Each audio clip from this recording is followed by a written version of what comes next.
Hello बच्चों। अभी तक हम लोग ने मैट्रिसेस में एमसीक्यू प्रॉब्लम सॉल्व किए और एमसीक्यू में भी हमने वैरायटी देखी कि हमें मैथ्स का प्रॉब्लम कैसे सॉल्व करना होता है, वन वर्ड कैसे हमें लिखने होते हैं और ट्रू और फॉल्स क्वेश्चन को कैसे एनालिसिस करके आपको लिखना पड़ता है कि कौन सा सा क्वेश्चन सही है और कौन सा गलत है।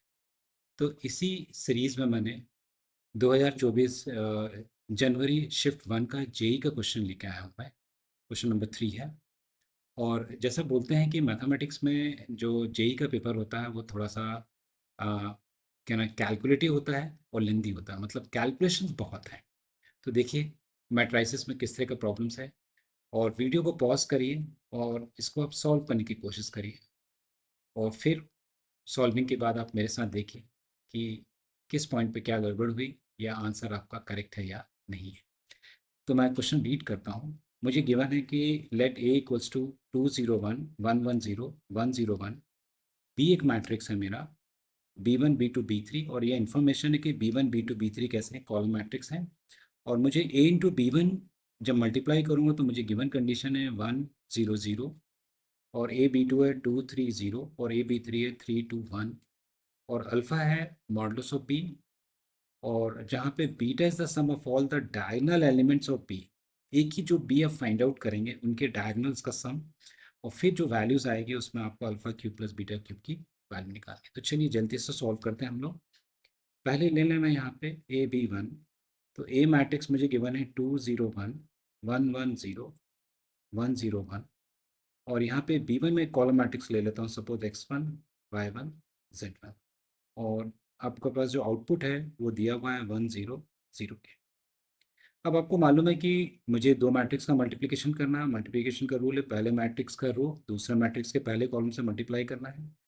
तो ये इक्वेशन हो गई आपकी 2x1 plus 0 into Y1 plus 1 into Z1।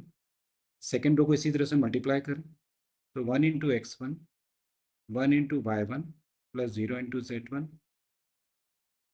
इसी तरह तीसरी रो को आप मल्टीप्लाई करेंगे तो 1 into x1 0 into Y1 plus 1 into Z1। और आउटपुट में आपको जो मैट्रिक्स गिवन है वो 1 0 0 है। अल्टीमेटली क्या होगा कि दो मैट्रिक्स अगर इक्वल है तो हम कंपेयर कर सकते हैं। तो पहले मैट्रिक्स की पहली रो को पहले दूसरे मैट्रिक्स की पहली रो से आपने इक्वेट किया तो आपकी इक्वेशन आ गई कि 2x1 plus Z1 equals to 1। यहाँ पे मैंने Y1 को 0 कर दिया है। इसी तरह अगर हम सेकेंड रो को कंपेयर करें तो 1 into x1 plus 1 into Y1 equals to 0, Z1 को छोड़ दिया है। इसी तरह से थर्ड को कंपेयर करें तो 1 into x1 plus 1 into Z1 equals to 0। ये मेरी पहली इक्वेशन, दूसरी और ये तीसरी इक्वेशन है। अब आपको करना क्या होगा कि पहली और तीसरी इक्वेशंस को अगर आप सॉल्व करें, जैसे हम 10th क्लास में एलिमिनेशन करते हैं, तो आप देख रहे हैं यहाँ पे कि दोनों इक्वेशंस को अगर मैं 1 and 3 को सब्सट्रैक्ट कर दूँ, 1 - 3, तो आपके पास है 2x1 plus Z1 equals to 1, और x1 plus Z1 equals to 0, और आपने यहाँ पर सब्सट्रैक्ट कर दिया तो Z1 कैंसिल हो जाएगा, x1 की वैल्यू आपको मिल जाएगी यहाँ पे 1। x1 की वैल्यू इक्वेशन 2 में रख देंगे तो y1 आ जाएगा आपके पास -1। x1 की वैल्यू अगर इक्वेशन 3 में रख दें, 1 रख दें, तो Z1 कितना आ जाएगा आपके पास -1। तो इस तरह से आपके पास जो वैल्यू है, x1 हो गया आपके पास 1, y1 हो गया -1, Z1 हो गया -1। ये पहली कंडीशन। दूसरी कंडीशन देखेंगे तो यहाँ दिया हुआ कि A इंटू B2 जो है 2 3 0 के इक्वल है। तो चलिए इस कंडीशन को भी सॉल्व कर लेते हैं। A B2 निकालें तो ए मैट्रिक्स आपको गिवन है यहाँ पे, दैट इज 2 0 1 1 1 0 एंड 1 0 1। और B2 आप ले लेते हैं यहाँ पे x2 y2 z2, और आउटपुट आपको गिवन था यहाँ पे, दैट इज 2 3 0। जल्दी से मल्टीप्लाई कर लेते हैं इसको भी कि पहले मैट्रिक्स के पहली रो को दूसरे मैट्रिक्स के पहली कॉलम से। तो ये हो जाएगा 2x2 0 into y2 plus 1 into Z2। Second row को भी मल्टीप्लाई कर लें इसी तरह से तो 1 into x2 plus 1 into y2 plus 0 into Z2। इसी तरह से थर्ड रो को भी मल्टीप्लाई कर लें तो ये होगा 1 × x2 plus 0 × y2 plus 1 × z2 और आउटपुट में मैट्रिक्स है 2 3 0। आपको मालूम है कि दो मैट्रिक्स इक्वल हैं, जैसे पिछले क्वेश्चन में क्या हम कंपेयर कर लें तो हमारी इक्वेशन बन जाएगी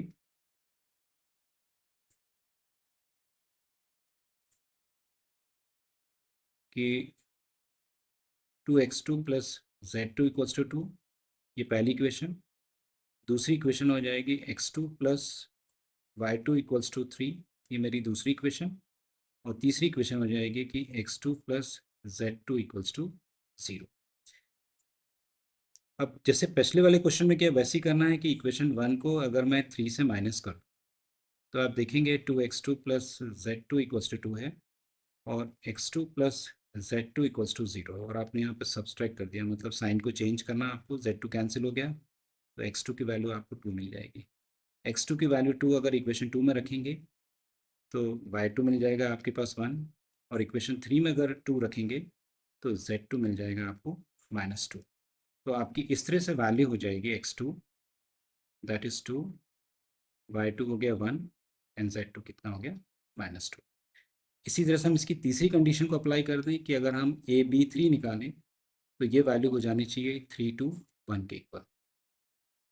तो अगर मैं AB3 निकालता हूँ तो ए मैट्रिक्स मेरा दिया हुआ है यहाँ पे, दैट इज़ 2 0 1 1 1 0 एंड 1 0 1, और यहाँ पे मैंने ले लिया x3 y3 z3, और आउटपुट मुझे गिवन है यहाँ पे 3 to 1 के इक्वल।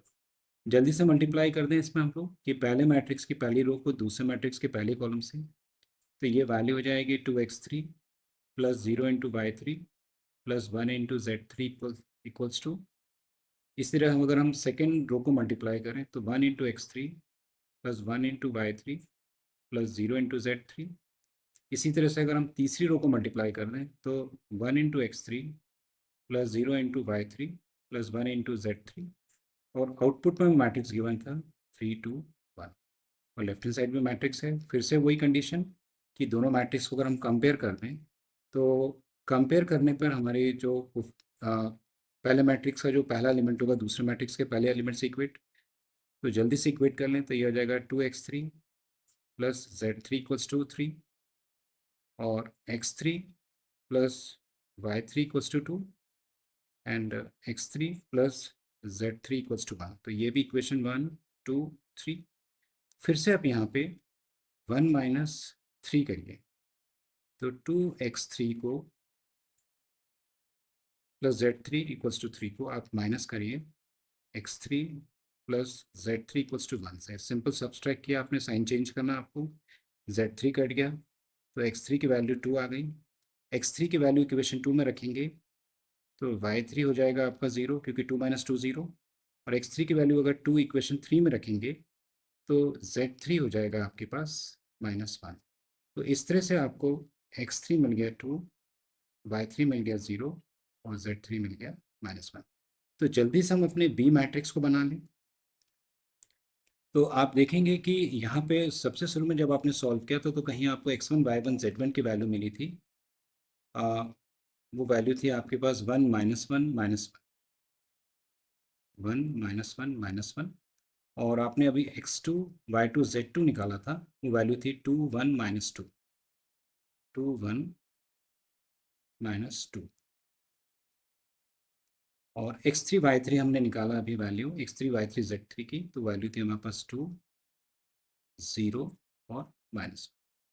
अब हमसे कंडीशन ये बोली गई है कि ये जो बी मैट्रिक्स है बेसिकली इसका अगर आप डिटर्मिनेंट बना लें वो अल्फा के इक्वल होता है। अब आपको मालूम है कि मैट्रिक्स का डिटर्मिनेंट मतलब किसी भी एक रो को आपने फिक्स कर लिया, मान लीजिए पहली रो को मैंने फिक्स किया और मैंने अगर पहला कॉलम लिया तो 1 एलिमेंट बचा 1 0 -2 -1, फिर -2, फिर अगर मैंने दूसरा कॉलम फिक्स कर लिया तो मेरे पास आउटपुट होगा -1 0 -1 -1।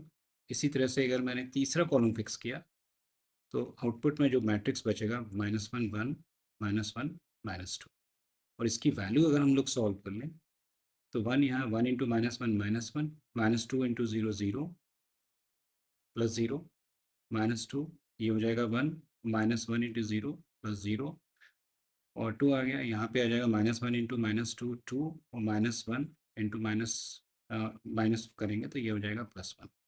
तो बेसिकली यहाँ पे -1, यहाँ पे -2 और 3 2 जा 6। तो -3 +6 3 +6 करेंगे तो 3 आ जाएगा, मतलब मुझे अल्फ़ा की वैल्यू मिल गई 3। अब दूसरी चीज़ बोला था, यही जो बी मैट्रिक्स है इसके जो डायगोनल के एलिमेंट का सम, जरा ध्यान दीजिएगा, डायगोनल मतलब इसकी बात कर रहा हूँ, ये एलिमेंट है आपके पास। तो 1 1 -1, तो जो आपके पास बीटा गिवन है वो है 1 1 -1। तो बेसिकली बीटा आउटपुट में कितना मिल गया आपको 1।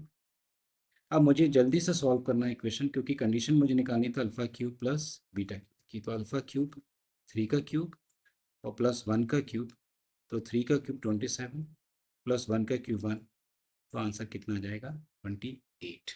तो देखिए कितना कैलकुलेटिव पार्ट था और कितना लेंदी क्वेश्चन था, लेकिन क्वेश्चन बहुत आसान था, इनको हम सॉल्व कर सकते थे।